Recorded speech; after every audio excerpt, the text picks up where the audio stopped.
Hi everyone, this is Jim. Welcome to this Blitz Chess postmortem video. This is a postmortem of my Blitz Chess game number 123. I was white, playing against Moet Chandon here, who played the Sicilian defense. So we got into pretty normal looking Sicilian up until this move. I guess I should say a little bit about e6. It's the third most popular choice here, but quite solid and somewhat different in flavor than the other Sicilian. So like d6 leads to the classical Sicilians, the Najdorf and the Dragon and others. Knight c6 leads to the Sveshnikov, among other variations. But e6 leads to the Khan or the Paulson Sicilian. And I don't know, because of this pawn on e6, and sometimes black will play d5 there, sometimes it has a structure similar to a French defense. But this move here is very unusual, b6. The normal thing is to take and then play like knight c6 or a6. d5 immediately is a possibility, switching into, transposing into a line of the French defense, actually. But b6 is its own thing, and after this route of the opening book. And apparently it's not the best move, and the way to exploit it, according to the chess engine here, is to play d5. And I wondered about d5, but it's a tricky thing to play a move like that when you're not sure. Sometimes the advanced pawn becomes a liability, but it makes sense to kind of shut down this diagonal. And I never, there were times later when I wanted to play d5 and I didn't get the chance. So it looks like this was my chance here. But the move I played was not bad, and in fact you'll see white keeps an advantage as we go through this opening. So I'm going to leave the chess engine on. There were some really interesting tactics in the middle of the game here, which I think both of us missed. Some of them were pretty deep, but they're interesting to explore with the chess engine, so I will leave that on so we can show them to you, so I can show them to you. So you can see I have a decent advantage. This is bigger than the usual opening advantage, so I've done okay so far, just developing my pieces. I've got a strong center. And he hasn't castled yet, and he's got two pieces that he hasn't developed. So somehow with his play, he's somewhat fallen behind in development, it looks like. And now g3 is the move here. Yeah, move 9. I wanted to make a note of this, because the move I played causes my advantage to drop significantly. I was thinking about the move g3 too. It's an interesting move. It keeps the knight out of these squares. So this knight on g6 is very often countered by a pawn on g3. Now the danger, of course, is it would be weakening this diagonal here when you put that pawn to g3. But it looks like I have a solid pawn on e5, and this should not be too much of a concern. And I might even, I have a solid pawn on e4, and I might even be able to play d5 at some time. So g3 is the way to go in this situation. Instead, I play bishop b5. I was thinking of d5, and I was thinking, well, maybe pinning this pawn would be interesting. I could threaten to take here. But he kicks the bishop immediately and gains a few tempos. And now my big advantage has reduced considerably. Now we're in the range of a typical sort of opening advantage. And here, again, maybe g3 would have prevented this knight f4 move, and I'm giving up a good bishop. But you see, I still have a decent position and an advantage out of the opening. So I haven't really surrendered my opening advantage. So we get up to this point. Yeah, we're getting close to it here, where I played g3 and attacked the queen. There was another really interesting move here that the computer points out. Now, knight f g5. Putting a knight on g5 is a desirable move, and it also opens up the queen. It just looks like, at first blush, this is losing material, isn't it? Right? I mean, that square is defended, so the bishop can take it. You see, bishop takes is not a good move, and the reason is g3. And where can the queen go? So let's back up a little bit and take a look at this. In this position, yeah, knight fg5, the trick here is that after he takes it, there's a queen trap. And he can't take with the queen, of course, because the knight's defending it. And you have to look at all the other variations. After knight fg5, best is bishop takes e4. But let's look at the queen trap line. So bishop takes g5, g3. I'm not getting any sound here. Here we go. And First of all, on this diagonal, every square is covered. The rook is covering those, the pawn is covering those.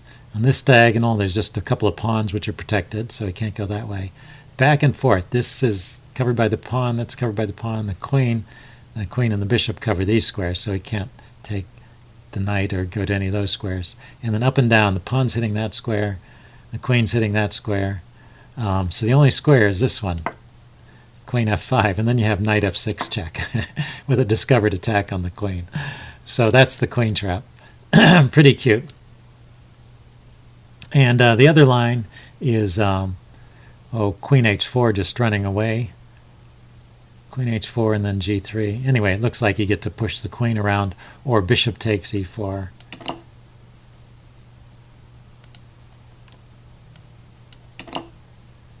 And rook a7, running away from the bishop. And now knight takes h7. Okay, or bishop takes h7 check. So you can pick a pawn up that way. So anyway, this is all good for white. This knight f to g5 move. Pretty interesting, I thought. Okay, so I didn't see that, obviously. I played g3. Still an okay move. I'm maintaining my advantage. Knight here. Knight to d6. And just bishop to d5 gives black an equal game here. Okay, not my first choice. Or bishop takes d6. I was sort of expecting that and thinking, well, maybe I'd get some kind of bind on this d6 square. But he played bishop to c6. And now there's another very interesting move here. This is the other thing I wanted to show you. d5. Because like I was thinking about playing d5 earlier, and I can never find the time, and it didn't appear to me that this would be the right time for d5 either. But this is pretty interesting. So if bishop takes d5, first of all, this is the cute line. You take it, he takes back, and then you have the move knight f5, forking the queen and the bishop. And the queen has no square to go to. These are covered by the knight. It has no square to go to that defends the bishop. Is that true? How about this square? That's why I like to keep the engine on. Okay, no, the engine is recommending queen h5, but obviously on h5 I can just take the bishop. So what if he tries to defend the bishop by going to this square on e6? Then knight 3 to d4, again with the queen trap idea. Where can the queen go? Can't take the pawn, can't take the knight. All of its lines are cut off except for right and left. So it can go to the side.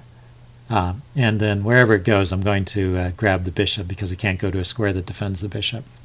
Okay, so d5. After d5, the best move is not to take there, but to take here.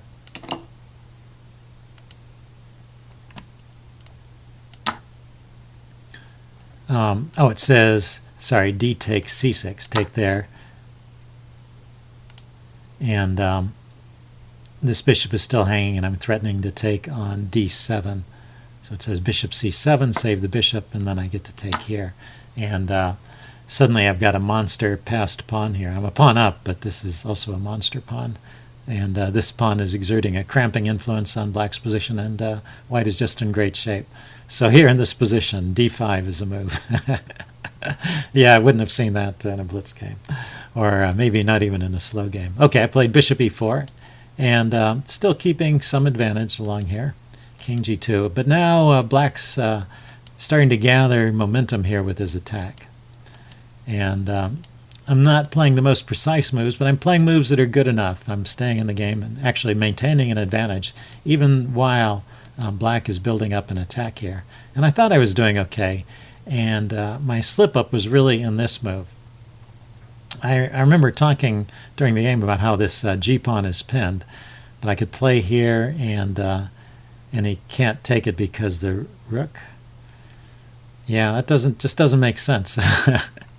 h4. He could take either one actually, right? He chose to take here, but let's see this.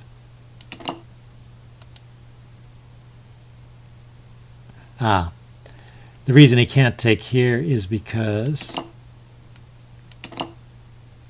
now knight takes e6.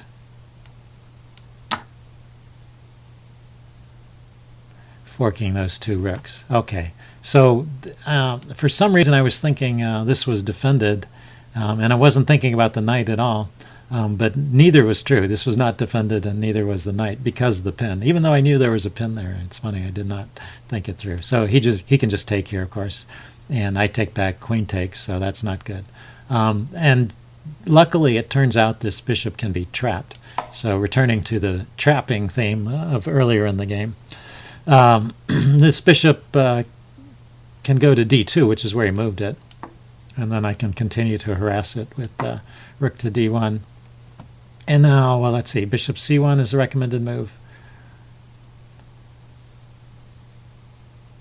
Yeah, actually, bishop c1 still defended by the queen. Okay, so he took on c3, so that was his mistake. Didn't have to do that. And now he could take on h4. This is pinned, and there's no rook defending it anymore. And so he really can take that now. And there's no knight attacking e6, which is the other point. I had a knight here attacking e6.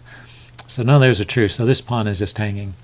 He plays rook g4, and he's winning, but not by a huge margin. And I managed to stay in the game somehow. Oh, that was a losing move. King h3 should be played, the chess engine says. King h3. Defending the h-pawn. And then rook takes g3, rook takes check, f takes, queen takes check, and queen g6. And yeah, slightly better for white. Interesting. Okay, so I played a losing move here, and he didn't find the right move, which is rook takes h4. Yeah, I was afraid of queen takes h4, but then I thought I could interpose with the with my rook. But if he plays rook takes h4, I can't really interpose with the rook. He'll just take it. And yeah, so rook takes h4 would be killer. He played rook f takes f4, and now I play rook g1, and suddenly it swung to where white is winning. Okay, so I miss a win here somehow too. He plays rook takes g1. Rook takes f4. Rook takes f4. I take this rook. I have a choice of which rook to take. I take that rook, and I'm still threatening this rook. And if he retreats this rook, what happens? Say rook to g6. He needs to guard this square here where the king is. The rook to f7. And this is defended. And what am I threatening now? Rook to g4. How about if he just moves the knight? Oh, the knight has no moves. That's one problem. So maybe I'm just sort of running him out of moves. Okay, suppose he did a nothing move like move a pawn. What is my threat? My threat is rook to c7. I guess with rook to c7, I'm threatening to check here. Queen to f8, rook to c8, queen takes c8. Yeah, the rook is defended. If the queen comes back here. Okay, so suppose the queen doesn't go there. He goes here. And it's mate in 2 with rook c8 check. And king g7 and queen f8 mate. Okay, that's the threat. So if the queen was here, it would also be a threat. Rook here, king up, and queen there, checkmate. And he can't stop it. Or if he only can stop it with the sacrifice of material. So anyway, let's back up. That was if rook takes. If rook takes f4. Instead I played queen takes g1 check, seemingly a logical move. And now I think we're in the range of even.